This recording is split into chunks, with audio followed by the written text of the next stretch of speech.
This Torah class is brought to you by TorahAnytime.com. Thank you very much, Rabbi Rossman.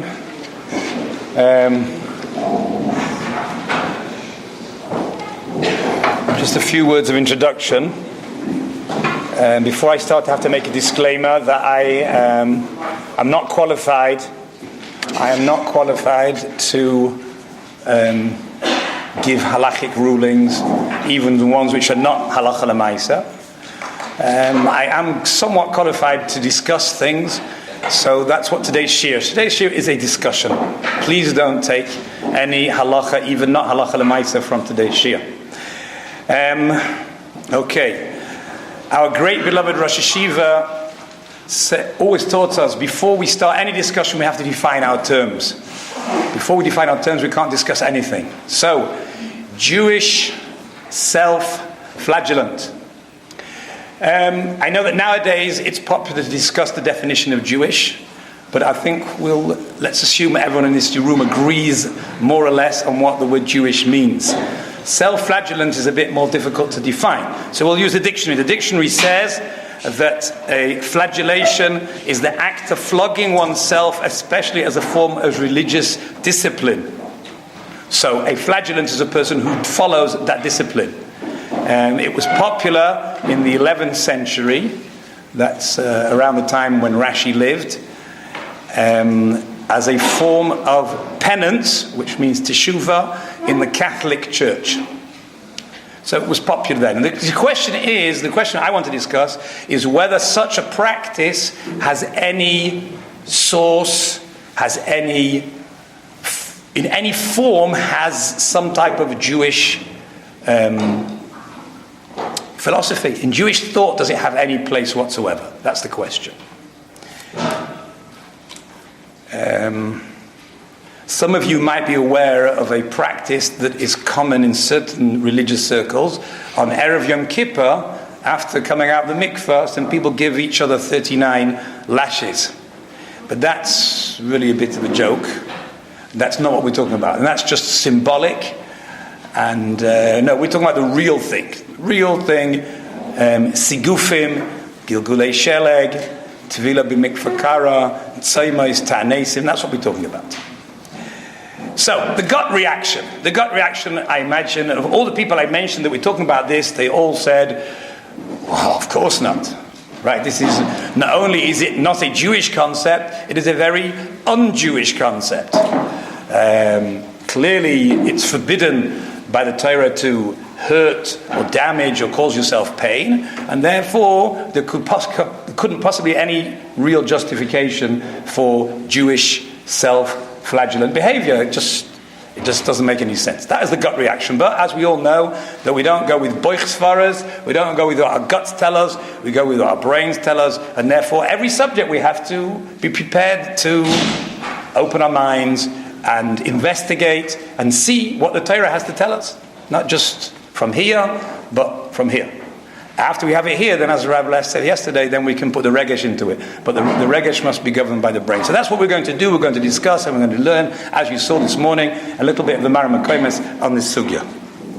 Okay, so the first source that we saw was just one word, which is, it says in Shulchan Aruch, Hayeshev b'tainis tofkuf ayin aleph im yochel lisba latainis nikra kodesh.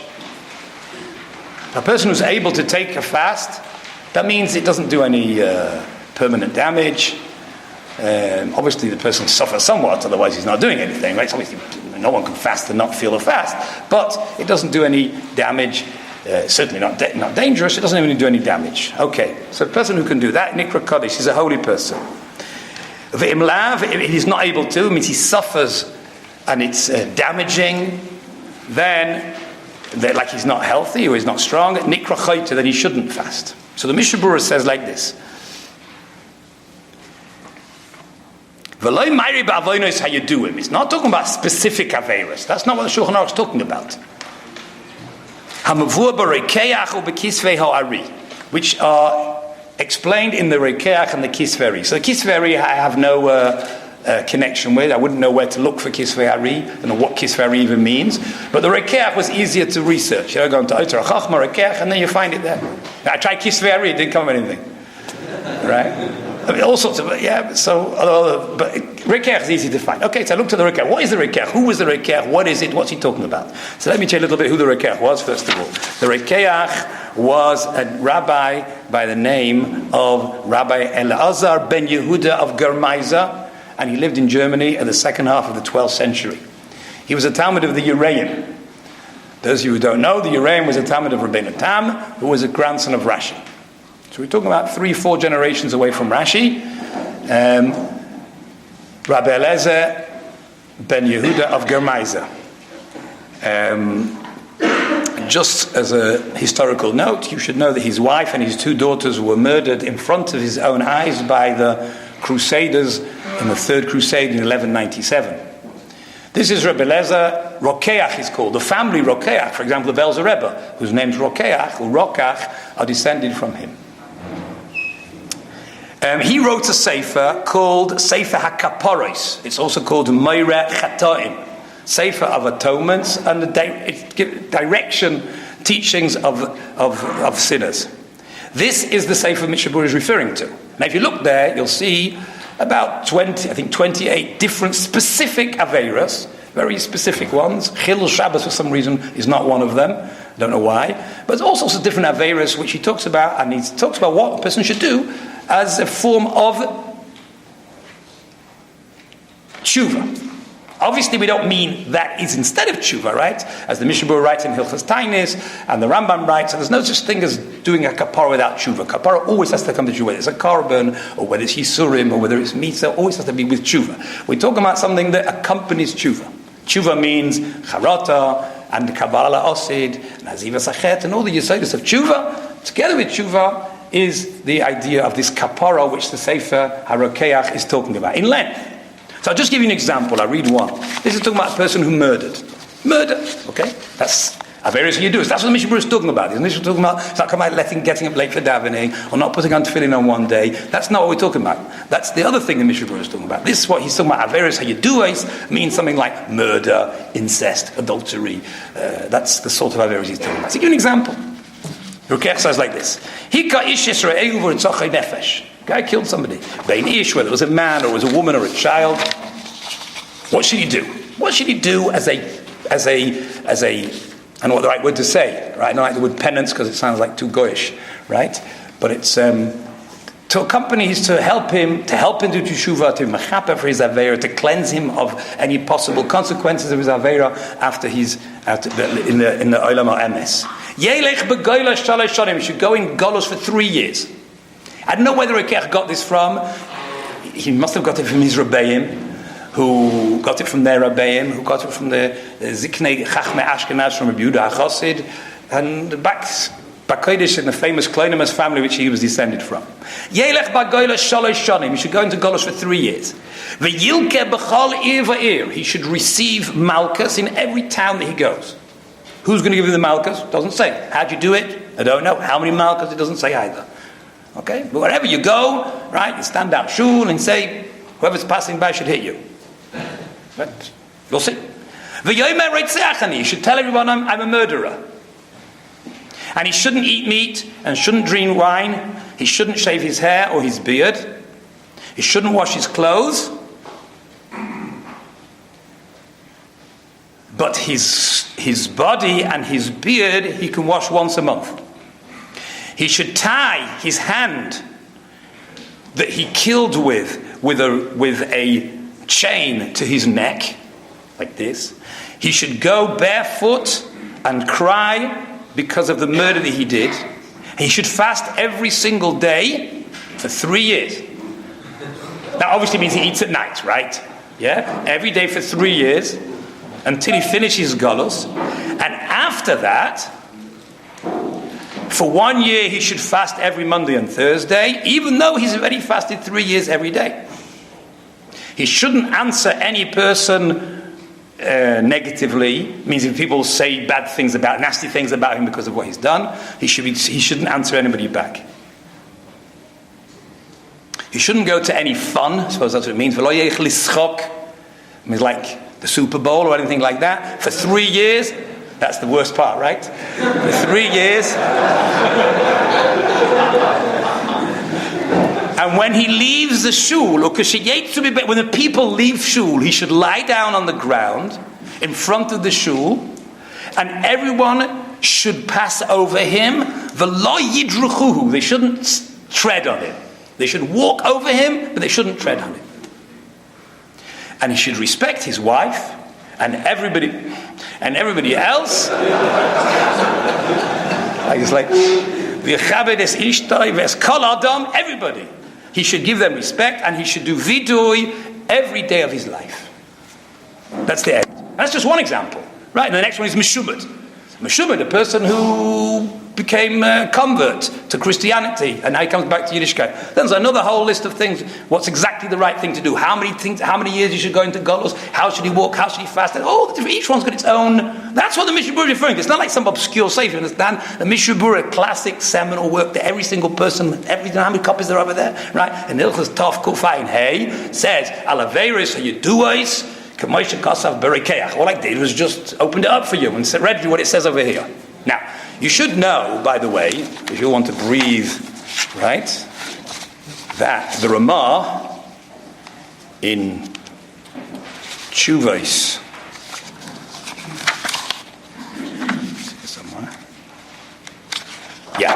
the Ramah in Tshuva Lamed Zayin writes a story about someone who killed someone by mistake. He was in a wagon and he had a gun, and he was trying to unload the gun, shoot it in the air, and somehow it backfired. And know exactly how it happened, and it fell on the guy who was a driver, someone who he was very close to, and he killed him.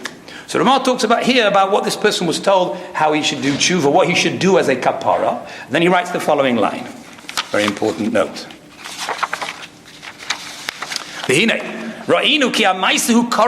This act, what this person did, was almost an oinus. Means he could have been a little bit more careful unloading his gun when there's other people around, but he certainly was no intention. It's not even called shogeg, right? It's almost beyond his control. Kol shekei din mezid. Certainly it's not called mezid what happened in this story. To say that we should look, that he should have to do this whole thing that I just read out from the Rekeach, that's only by Mezid. This person was certainly not Mezid. He's probably not even considered Shogeg. He's probably considered Oines, and therefore it's not necessary to do the whole procedure of tshuva which is referred to in the Rekeach. Kihu, like Kivain, the Rekeach was only talking Rak el Hamordim v'Hapoishim, those who are rebellious sinners. Who've decided they want to leave their way and come back. Those who are shogeg and also have to do tshuva, right? Clearly a person who's machal Shabbos b'shogeg has to bring a korban, right? There's things that go together with tshuva even for shogeg. But this extreme list of things which the Mishnah Berurah is referring to in the Sefer HaRekeach is only talking about someone who's a moired, a person who's a rebel, a person who went off Yiddishkeit. He knows who he was brought up from, and he knows exactly what he's supposed to be doing, and he can't care, he doesn't care about it. That's what we're talking about. So the Rekeach is not really for Bali Tshuva, right? The Rekeach is really for FFBs, right? Because the person who's about Tshuva is Nichlal in the klal of Shogeg and Oines. The person who's brought up and didn't know any better, that's all Shogeg and Oines. All these things, there's different levels of Tshuva. But this extreme thing the Mishnah Berurah is talking about, fasting and all sorts of different things, that is talking about the case of the Poishim.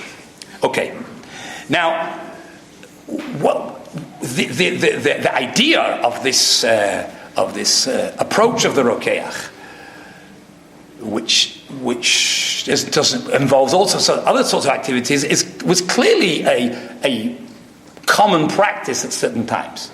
Right? You've all read the Hakdam of the Mesilas Yesharim, where he talks about Gilgulei Sheleg, and he talks about rolling in the snow and people going to freezing cold mikvahs, which he doesn't approve of, but clearly was common practice if he had to write a comment about it.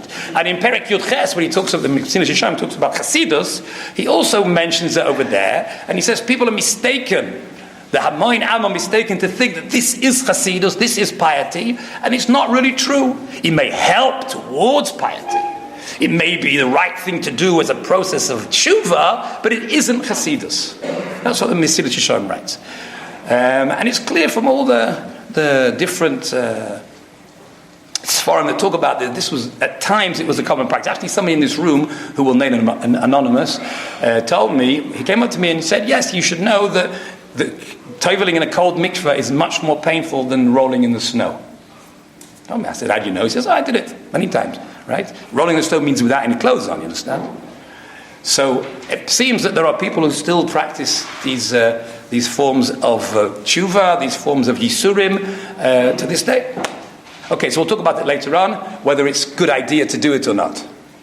Yes? In the Mishnah Berurah seems to talk about fasting, but you're extending it to... Yes, I am, because I'm just, what I did was, you're right. Can I just finish? Yeah. The Mishnah Berurah seems to be saying that even for those of age which were not specified by the Rokeah, even for those of errors, the person can... Correct. That person is dashbahan, that little there, you can still fast. As long as you're able to take it. As long as you're able to take it. Correct. It's not like a far crazy thing.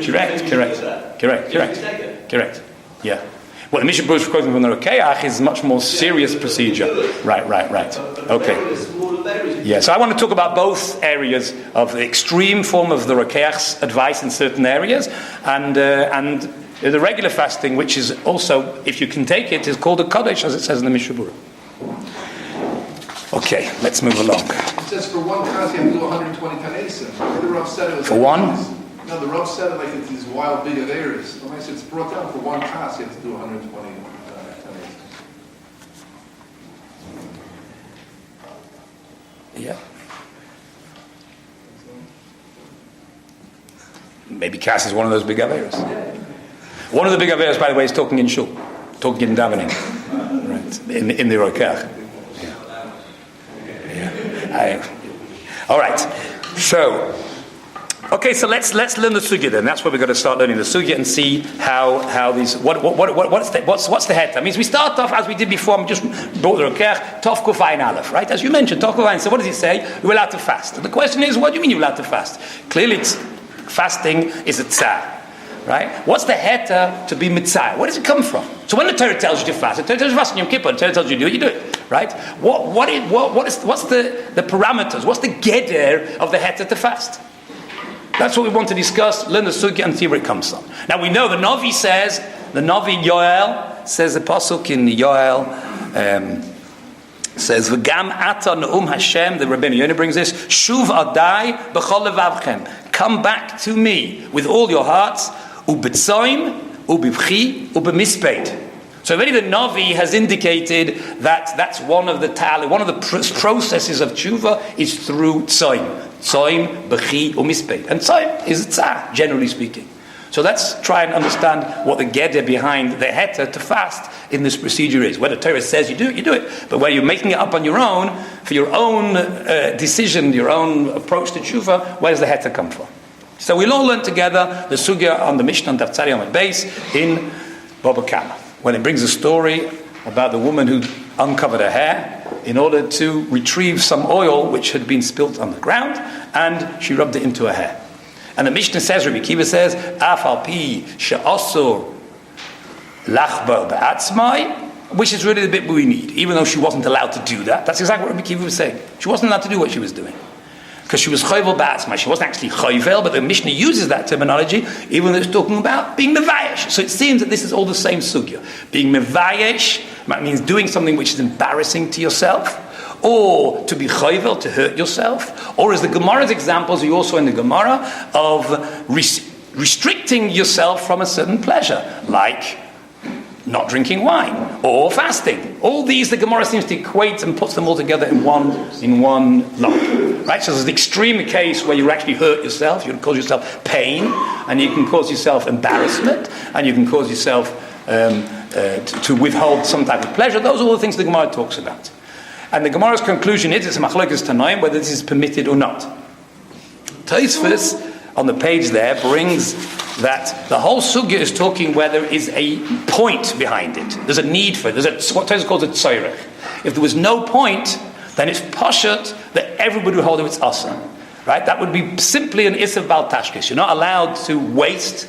So if you're not allowed to rip up a garment which is bal tashkis, if you have no purpose whatsoever, then for certainly you're not allowed to do any of these other things to cause yourself pain or embarrassment for no purpose. So the sugya is not talking about what is no purpose. The whole sugya that we're talking about is whether it is a goal, there's a purpose. You try to gain something out of it. Like this woman, she's now got a free shampoo. There was a purpose to it. That's what the sugya is talking about. And the Gemara concludes it's machlokes Tanaim. Some Tanaim hold it's mutter to be chayvel ba'atzmai l'tzayrich, and some Tanaim hold it's asa to be chayvel ba'atzmai l'tzayrich. Machlokes Tanaim. How do we paskin? So there's actually machlokes Rishayim how to paskin. Right? Wasn't betaying this. The Ramah holds that it's mutter. The Ramah holds like the shita that it's mutter to be chayvel ba'atzmai. It's brought in the Torah, but it's not brought in Shulchan Aruch. It's not brought in the Rambam, and that's how the halacha is. Halacha the Maisa that it's also to be chayvel ba'atzmai. You're not allowed to cause yourself pain. Even the tzarech, right? Well, the words even the tzarech are not written in Shulchan Aruch, but that's what should come out, because that's what the conclusion of the sugya is, that the shita that holds this also to be chayvel, this holds also to be chayvel ba'atzmai, even if the tzarech. So it should come out that it's also to hurt yourself, it's also to cause yourself any pain, it's also to withhold any form of pleasure, even if you have a need. That's what comes out from the sugya, that's what should come out. Okay. So, what do we look after? The next point we looked at is the Shulchan Aruch Harav. Shulchan Aruch Harav summarizes this. This is on Ois Daled, on page Reish Samachay. Also lahakik says chaveiroi, afilu hu noisei le'rishus. You're not allowed to hit somebody even if he gives you permission. Ki ein la'adam rishus al gufay kallah lahakosei. A person isn't the owner, or he doesn't have permission on his own body even to hit himself. To hit himself, to embarrass himself, to cause himself pain. B'shumtza. Afilu b'benias eze ma'achal, even to withhold any particular food, or mishta, or drink. LMK noise b'derech tshuva. So that would have to talk about length. Like, why does that make it mutter? Why does all of a sudden the tshuva, what's his special heter called tshuva? That's what we have to discuss. But basically that's how he said the halacha. Now, he didn't add in the thing that comes out from Tosfos. From Tosfos and the sugya it comes out, the shita that holds, the man Amar says that it's asa, holds it's asa even l'tzayrich. He doesn't say. Why doesn't he say? So you can see in the Kuntres Achron, which is also written by the same author, you see why he didn't add that on. Because he has a problem, as he says at the bottom. Gemara Tzadi Aleph, this is the Gemara Tzadi Aleph, and that's the conclusion. The Rambam holds like that, the Shulchan Aruch holds like that. The conclusion is it's asa to be mechayvel ba'atzmai. V'teiz sham davar maschel etinai. Tosfos and the Yamsha Shloima. Now, and that's how the halacha is. The halacha is that the man that you're not allowed. That which it says in the Yamsha Shloima, and really it's in Tosfos as well, that even for money to gain is forbidden, levayshe to embarrass himself, tzerichin gadol. That is the explanation. Mid Amar Rav, since Rav said to Rav Huna b'shet nevela b'shuka, as a form of parnasa, even if the only job available is to work in the street, stripping carcasses of their skin, you should do that. And don't say, oh, I'm a rabbi, I'm a kohen, it's beneath my dignity, how can I do such things? Embarrassing to people that see me in the street. You shouldn't do that. So what's the Shulchan Aruch asking? What if it's also to cause yourself pain or embarrassment, even for money? So why are you allowed to do that? Why are you doing that? You're doing that because you want money, right? You want paid for the job. So it should be asa because he's causing himself pain and embarrassment. Why is menial labor compared to women not covering their hair in public? Why not? Well, one, the Torah tells you that there's a certain level of sneers you're supposed to keep. Here, it's nothing to do with sneers. It's embarrassing. What's you going to draw the line? Embarrassing, embarrassing. What's embarrassing about because other people? It must be embarrassing, otherwise he wouldn't have to tell him. I understand. I'm asking what is. I don't know. You tell me. It says, don't say Gavar Rabbi. I mean, it's a normal thing that most people, right? If suddenly Aish decided they don't want you here anymore, right? So what would you go? You're going to be street the sweet? If you had to do it, you'd do it in some neighborhood where people don't know you. That's normal. That's social busha as opposed to some personal sense. Why should it make any difference? Still busha. What the question is that you think you're clear on Shulchan Aruch? No, the Shulchan Aruch is asking this question. Not Stira. The Kuntres Achron is on the same page. It's not taken from some other page. It was written at the bottom of the page where he comments, and he's really explaining himself. That I didn't make it clear whether what's forbidden is forbidden even if there's some type of gain, right? I'll tell you why. Even though the Yamshel Shlomo says that it's forbidden even if there's a gain. And Tosfos, according to Tosfos, wherever in the Sugya, it's forbidden even if there's a gain. The reason why I didn't write that clearly is because I have a question on it. If it's really true that it's forbidden to do something embarrassing, even for monetary gain, so then how could Rav tell Rav Kahana that you should do this menial job just to get wages? Should be forbidden to do. That's his problem. He doesn't answer. He says tzarech and goda. According to him, you're not allowed to embarrass. I don't know. He says tzarech and goda.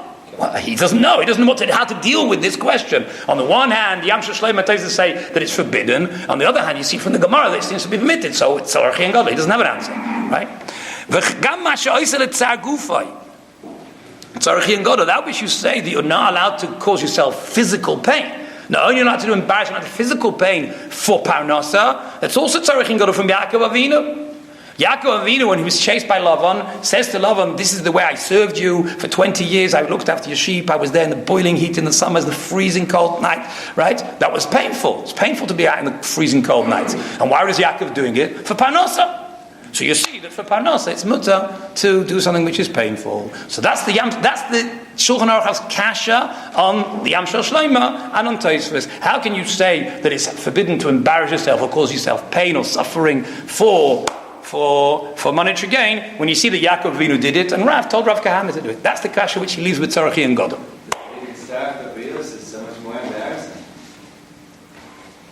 Okay? Alright. So we'll deal with that. That's a good point, right? Okay. Let's see what Moshe helps out. Is there enough Kabbalah between monetary gain and other things? Possibly. We'll address that as well. We'll hope to get there. Okay? So let's see. The first thing that I thought we could use to answer this question...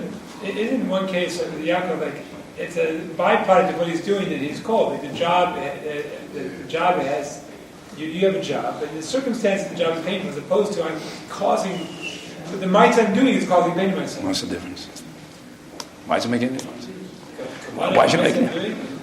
I'm not talking about mitzvah strichas kavana, right? Is it painful? Are you allowed? If he wasn't doing it for his job, could he just go out there and stop winter's night and stand there for 6 hours in the freezing cold just for fun? Would that be mutter?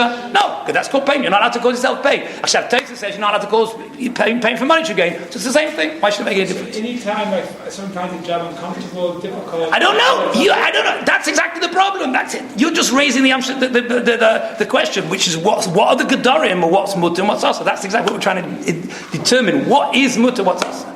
Yeah. So let's see.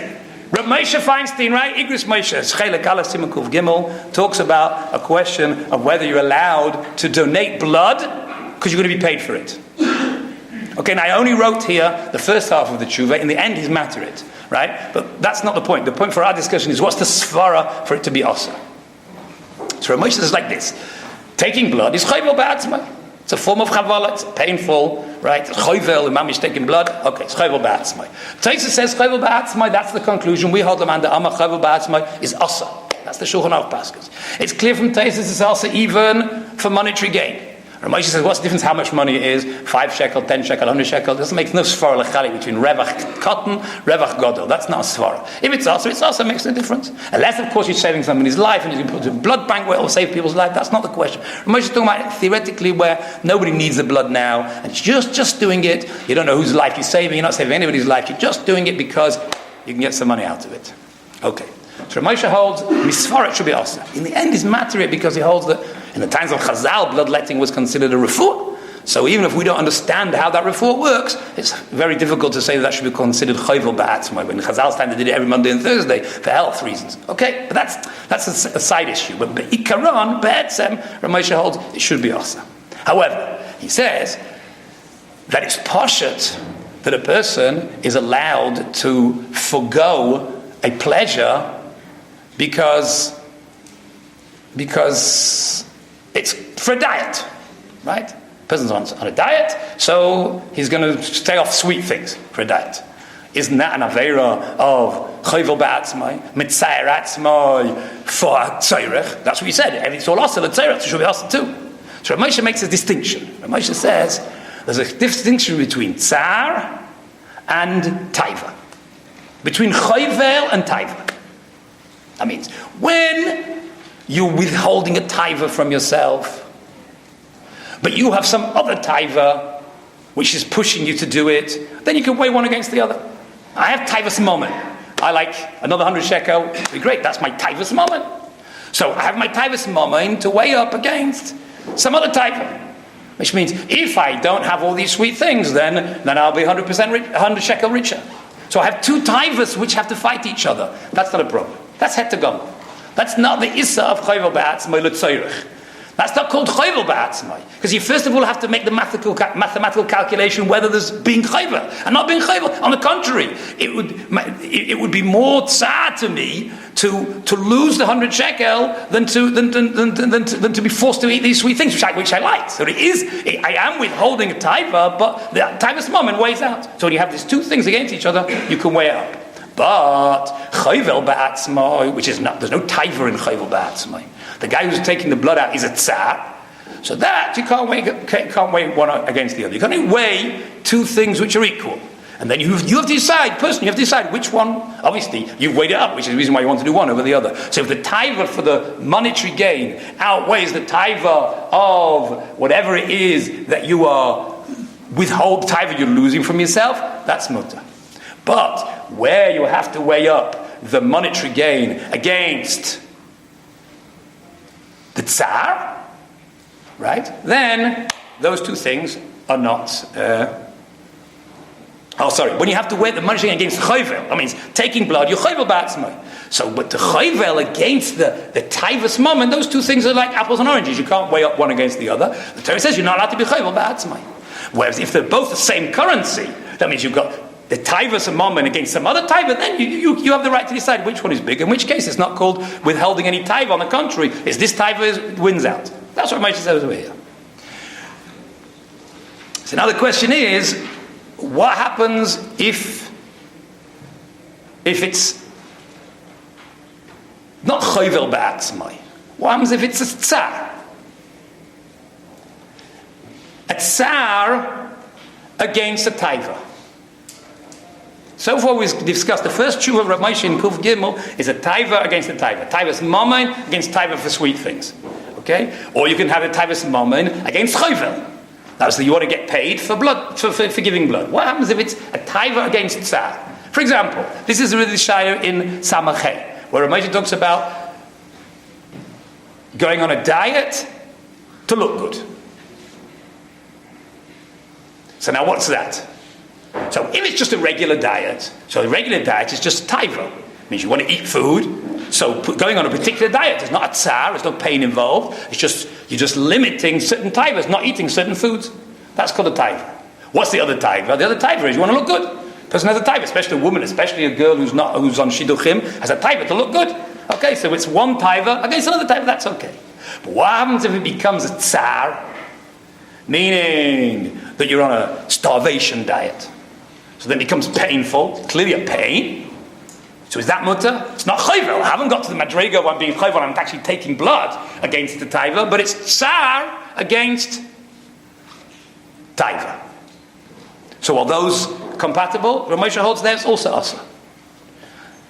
The only thing that's mutter is taiva, complex taiva, because you can decide which taiva of yours is bigger. Right? But when they're different currencies, means it's painful, you're going through a pain, you're putting yourself through a fast, starvation, to combat a taiva, that's awesome. Those are like apples and oranges. Those can't be weighed up, because how can you weigh them up? The Torah says you're not allowed to be chayvel. You can't decide, don't cancel each other out. So therefore you're allowed to go on a diet for taivas yofi, but you're not allowed to starve yourself for taivas yofi, because that's a pain. Now, what would be if yes? What about working out? So working out it depends on your kavanah, right? The Ramesha says if you're doing it for refuah, then adarab, you should be doing it. Not only is it mutter to be doing it, it's a mitzvah to do it. So, right? You're Iron Man. You're way beyond health. You're doing it to,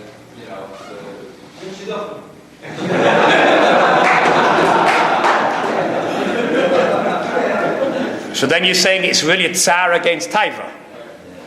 Right? Because it's the taiva to look good, and it's a tsar of pushing up 150 kilo. So you tell me. I'm just having a discussion here. That's what should come out. Contra Moshe should be awesome. It's no different to fasting yourself for a diet. Yeah, when a person picks up 150 kilos, he feels good about himself, and he does that. The exercise, whatever they're doing, he wants that's his taiva. But Moshe says taiva and tsar are not commodibles which are sellable. But the actual, it's not true. You ever done it? Afterwards, he feels good about himself. Right? He's cursing the day he's made his decision. Go to the gym, you'll see this guy. That's no question. That is absolute objective tsar. He knows there's a tayalas out of it. So let's move along one stage further. Yeah. But then see that the Moshe's distinction between, he says it's preventing yourself having something sweet. Right. So it doesn't mean, as soon as it gets painful, I mean, it doesn't mean starvation necessarily. It means that if it's sad, it seems that the Moshe is saying, if you're on a diet where it's going to be hard for you. Correct, right. Whatever you make this painful, correct. If it's correct. Anything which is painful, which is a tsar, is not a commodity which can be weighed up against many a taiva. Correct. Shav, what happens? So now we still don't have an answer to the Shulchan Aruch Harav's question, right? Because the Shulchan Aruch Harav's is talking about where the person wants for monetary gain is being mitzayir himself. So far, l'chayra, the Gedarim, we don't have a heter for that. Right? Because all we've got a heter for is taiva against taiva. Right? But we don't have a heter to do tsar for monetary gain. Which is what Moshe said, that's not to do chavala for monetary gain. So you can't do tsar for monetary gain either. But we do find in another tshuva of Moshe, that Moshe allows in tshuva kuf daled in Kallah, which is the next tshuva, somebody wants to know whether you can play ball professionally. Now, I don't know exactly the circumstances of the shaila, but Moshe is talking about something that has some element of sakana involved. And he says it's mutter, even though there's an element of sakana, you're not allowed to do things that have an element of sakana, but you're allowed to do it for parnasa. How do I know? Says Moshe, because it says mefurish in the Torah. In the Torah it says you have to pay workers on time, because he gives up his soul in order for his parnasa. So that means, Chazal said, that means a person takes a risk. You climb up a tree to pick fruit, maybe you'll fall down. You work in a building site, maybe something will fall on your head. People put themselves, a coal miner, right? Puts himself into certain elements of risk. For Parnasa, the Torah says you have to pay him on time because of he's risked his life to get this money. Torah doesn't say that it's wrong what he did. It's mashma from the Torah that it's hetagomel to do that. So if it's hetagomel to do that, so Moshe says you can play ball as well professionally, even though there's a certain element of sakana, you're allowed to do it. Now, this is fascinating. To give blood, right? But Moshe had to say that it's also, and in the end he holds it's mutter because of the particular details about giving blood. But the Etzav had to say it's also to give blood, even though you're going to get paid nicely. But the element of risk involved in being a coal miner or whatever other job you have, that's mutter. So what is it? What are the gedarim of why this is also and that's mutter? Is it a special heter for parnasa? Is it a special heter for tshuva? Or are there some klolim which, right? Tshuva was another example where we see you're allowed to do things that are normally asa. You're allowed to fast. You're allowed to fast for 3 days. You know that in Simon Tovkuf Samach, right? It says over there that you can fast 3 days on the road. That means not like they do in Ramadan, right? 3 days without something to eat for 3 whole days, 72 hours. Right? Mishnah Berurah actually says, Mishnah Berurah says you should actually do an extra 2 hours, as if 72 hours is enough, because 74 is some gematria or whatever, therefore you should do 74 hours, an hour before, an hour afterwards. 3 days. Then it counts as if you fasted 40 days. So if you have kas, right, which Rabbi Schoolmaker says you have to fast 120 days, right? So if you do 3 sets of 3 days on the row, right, you'd have to do 9 days on the row, right? 3 sets of 3 days on the row, and you can do it, right? Then that will count for your 1 kas. Yeah? Now clearly, fasting for 74 hours, I don't know, I'd imagine you'd be dead, right? But apparently, Mishnah Berurah says in Timon Tovkov Samachet that it's okay, right? And that's a kapara for 40 Tanesim. So what's this new heter? There's a heter for tshuva, there's a heter for parnasa, what is it? So I would like to suggest that it's not a new heter, it's just a Kallah, which is, just like, it's really based on Rabbi Moshe, just like Rabbi Moshe holds that taiva against taiva is mutter, similarly, tsar against tsar is mutter. That when you have commodities which are of equal denomination, you can weigh them up and decide which one is bigger for you.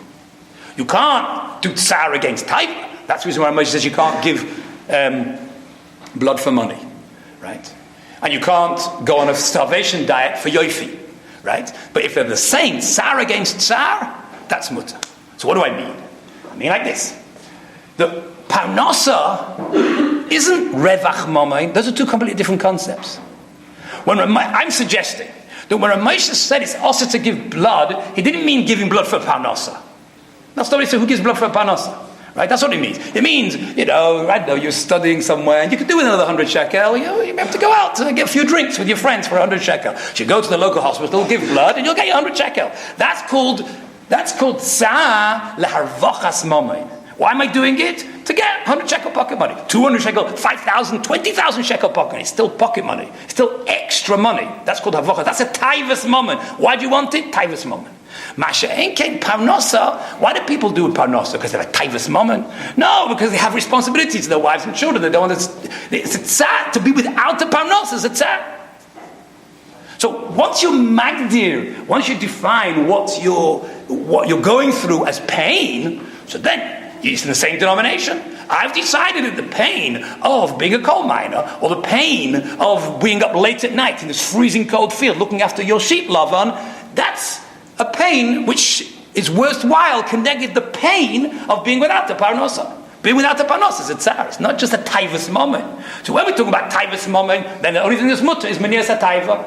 So you can for taivas yofi, you can withhold taivas dvarim metukin. Right? When you're in the world of tsar, then one tsar can combat another tsar. So maybe that's the heter for parnosa, because being without the parnosa is a tsar. So then you can do a tsar for parnosa. That's really, I'm trying to be magdir exactly what your problem was. Hu adin for tshuva. Hey, what's the idea of tshuva? What's the idea of all these rekeachs? The whole idea of the rekeach, or any other tiniest that you're doing? What's the idea?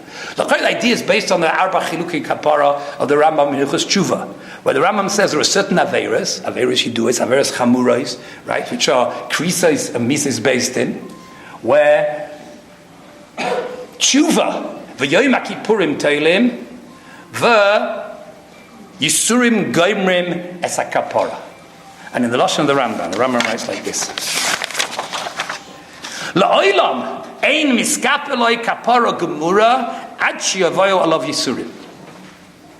Now again, don't forget, it's all going back to the Ramah who's talking about doing these averas of amazing. We're not talking about shogeg and oines, right? We're just discussing the amazing example, right? La'olam ein miskap eloi kapara gemura ad shiavayo alav yisurim. That means there is no way out. It's sometime earlier or later, there's going to be Yisurim. And therefore, it's a matter of tsar. It's a mashal, you could say. If a lion was chasing you, and you jumped into a freezing cold pool, would that be an isav chayvel ba'atzmai? About it not, right? You're just saving yourself from worse pain by going into this pain. So you weigh one tsar against another tsar. So just like Moshe holds, you can weigh one taiva against another taiva, you can weigh one tsar against another tsar. So the tsar, which the Rambam and Chazal tell us, is inevitable for averis chamurais of krises and mises based in, but eila olam is kaper ad shiava alav yisurim. So he's just his shikul. Now, as we're taking on as a hanakah, which it seems from the Rishonim is true, that a person brings the same Yisurim upon himself, that can mean, instead of waiting for HaKadosh Baruch Hu to do it, he can bring on himself. That's what we're assuming. That's what the Rikech is assuming. So the Bimela, all you're doing is applying one tsar against another tsar. So it comes out, according to what we said, that to summarize, is that Ramesha's Mechadesh, that you can weigh one taiva against another taiva. I'm just saying that we can answer Parnasa and Tshuva by saying that we can weigh one tsar against another tsar. Okay. Shav. Yes. I mean, I think it's clear there's enough agreement between Rebbe and Manossa. Right. But you say it's about Tsar. If that's what it is, then you still have a problem. Why can very easily say I've got a Tsar because I don't have the 100 people about with my mates. And that's a Tsar. And you can't do about Tsar. Why can't it be about tsar? I have Tsar. You'd have to define what you call tsar, correct? But it's not, the Hagdara is not Parnosa. It's not a special het of Parnosa. Maybe it is. I'm suggesting if it was a special het of Parnosa, you'd say the successor Kosov. The Torah says Parnosa is mutter, right? And it doesn't make any difference whether it is tsar, it's not tsar, it's tsar, it's a het of Parnosa, right? But then you have to work out a new het for tshuva, Right? I'm suggesting we don't need to look for new Heterim. The same Gedorim could apply. That as long as you can define this as being tzar, it's true. One person will define his tzar different to another person. So then it's the tzar. If I have a tzar and I don't have the money to go drinking, that's the tzar. That's not. If you honestly can define that as a tzar. Okay, so those people maybe they don't have a heter, right? That's what Moshe was saying. You have to be honest in your way of deciding whether it is or isn't a tzar. Yeah? Okay, I just want to finish off with 2 points. 2 points, right? So there's lots of Marmakomis we'll go through, but we don't have that much time. Right? 2 major points. One is something that many of the Rishonim and Achronim write that let me just read one of them for you.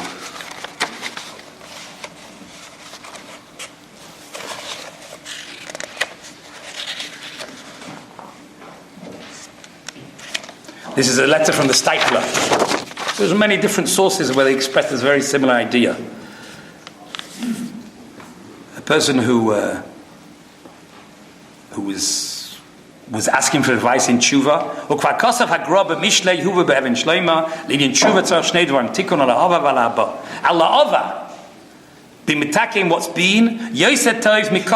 been better than all the different things you could do. That's the best thing you can possibly do.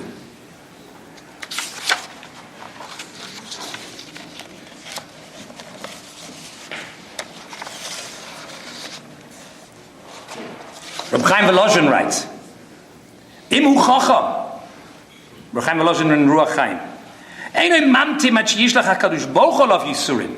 Don't wait for HaKadosh Baruch Hu to send Yisurim. Ki mekabel me'atzma Yisurim al yidei Eisa Katoira, b'miyot tainuk, v'hasmodas halimud, v'oile shel Torah shehi mateshes koichai v'yaviach b'zeh gam, shegam Yisurim atzman yichashiv lo lemitzvah, levad segulosan shememarakim. The idea that Rabbi Chaim Volozhin is saying is that the Yisurim don't have to be Gilgulei Shelek. The Yisurim don't have to be Ta'ad Neisim. The Yisurim can be Yisurim through being Meised Nefesh for Torah. The Stipler writes, Misha Reitzel Esagef, Atzmai, a person who wants to be Mesagef, wants to paint himself in Torah, L'Shem Kabara says, Yilmad B'Chazorah. Learn Chazara, do Chazara. He's in the Stipler says, Chazara is more painful than rolling in the snow. Right? You're laughing because it's true, right? Yilmad b'chazara al dava shekvahu yodeya heitev. Something you already know well. The limud zeh ein lo cheshek. Nobody has a cheshek to do Chazara. V'hav a limud hazeh l'shem shamayim mamish. The only reason you're doing it is because Baruch Hu wants you to do it. Have a gamkim siguf. It's painful. That's what HaKadosh Baruch Hu wants. That's one point which you could elaborate. Another point which I want to talk about just for 2 minutes is something that I heard from Rav Noach many times.